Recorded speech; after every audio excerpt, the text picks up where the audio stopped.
Hello friends, स्वागत है आप सभी का एक नई वीडियो में नए क्वेश्चन के साथ। आज का क्वेश्चन ट्रिग्नोमेट्री का नहीं है, ये क्वेश्चन गुणनखंड के चैप्टर का है जो भी बहुत इंपॉर्टेंट होता है। इसमें क्या होता है कि आपको एक गुणनखंड दिया होगा और एक समीकरण दे रखी होगी पी एक्स या जी एक्स करके। तो आपको ये बताना है कि जो गुणनखंड दिया है वो उस समीकरण का है या नहीं है। तो ये हम कैसे पता करते हैं, चलिए क्वेश्चन को करते हैं स्टार्ट। क्वेश्चन हमें दिया है, जांच कीजिए कि क्या एक गुणनखंड हमें दे रखा है x-3, कॉमा जो कि हमें पी एक्स एक दिया है उसका गुणनखंड है या नहीं, ये हमें बताना है। तो पी एक्स हमें दे रखा है x³ -3x² प्लस के 5x माइनस के 15। तो हमें इस समीकरण में रखकर इस गुणनखंड को ये बताना है कि ये जो गुणनखंड है वो इस समीकरण का है या नहीं है। तो इस टाइप के क्वेश्चंस को हम कैसे करते हैं, चलिए शुरू कर लेते हैं। सबसे पहले आपको जो भी गुणनखंड दिया है x-3, उसे आपको पुट कर देना है 0 के बराबर। जैसे ही आप इसे 0 के बराबर रखेंगे तो यहाँ से आपको x का मान मिल जाएगा। x बराबर हमें क्या मिल जाएगा, ये 3 जो माइनस का है इस साइड आके किसका हो जाएगा, ये प्लस का। x की वैल्यू हमें क्या मिल गई, 3। अब यही x का मान उठाकर आपको जो समीकरण दे रखी है पी एक्स उसमें आपको रख देना है। पी एक्स हमें क्या दे रखा है, हम एक बार उसे लिख लेते हैं। x³ -3x² प्लस के 5x माइनस के 15। ठीक है, अब जहाँ जहाँ x है वहाँ वहाँ हमें क्या रखना है, 3 रखना है। तब हमें पता चलेगा कि ये जो गुणनखंड है या नहीं है इस समीकरण का। यहाँ पर x की जगह कितना रख दिया, 3। x की जगह कितना रखना है, 3, और उस पे घात कितनी है, 3। 3 हमें सवाल में ही दे रखा है, x की जगह हमें कितना रखना है, 3।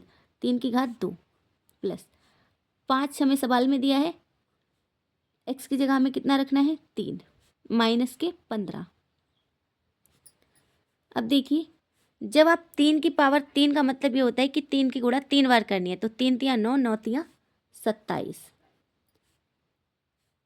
यहाँ पर ये तो 3 अभी ऐसे ही रखो, 3 तिया 9, मतलब 2 बार गुणा कर ली हमने 3 की, तो 3 तिया 9, 5 तिया 15, और ये हमें 15 सवाल में ही दे रखे हैं।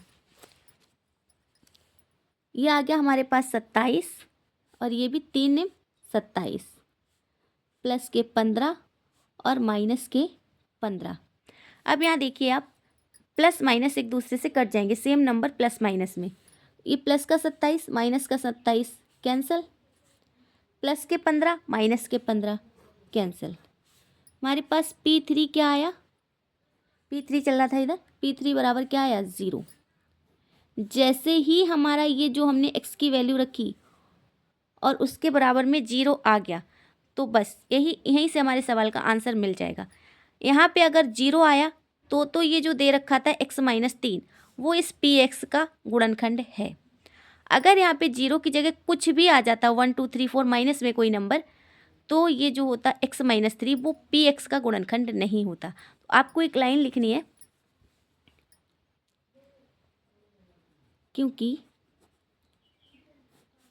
P3 बराबर 0, हमें 0 मिला ना, अतः x-3 पी एक्स का गुणनखंड है,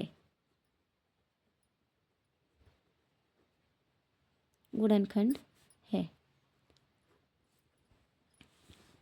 ये जो क्वेश्चन है, बस यहाँ पे 0 आ गया तो समझ आंसर हमारा क्या रहेगा कि ये जो भी गुणनखंड दे रखा हो x-3 की जगह कुछ भी हो सकता है, तो वो इसका क्या हो जाएगा, जो भी पी एक्स या जी एक्स दे रखा है उसका गुणनखंड होगा।